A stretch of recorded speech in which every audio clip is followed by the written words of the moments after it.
Supreme Court Justice Antonin Scalia, no stranger to controversy, drew fire Wednesday after suggesting that African American students might be better off attending slower track universities.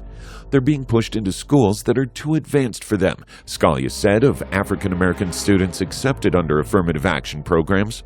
Scalia is a noted opponent of affirmative action. To many, the justice appeared to be arguing that black students are not qualified to attend higher-tier institutions and would in turn benefit from enrolling in slower ones. The suggestion seemed to be where they belong. Scalia's comments troubled civil rights activists across the country, including the Reverend Al Sharpton. When I heard Judge Scalia suggest that maybe blacks do better at schools that are not as fast as UT. I didn't know if I was in the courtroom at the United States Supreme Court or at a Donald Trump rally.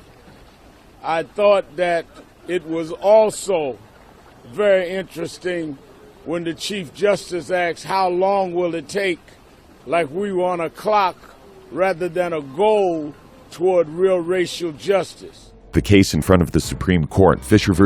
University of Texas, Austin, was brought by a white Texas woman, Abigail Fisher, who is challenging the use of race in college admissions. It is the second time in 3 years that the High Court has heard her case. Like most Americans, I don't believe that students should be treated differently based on their race.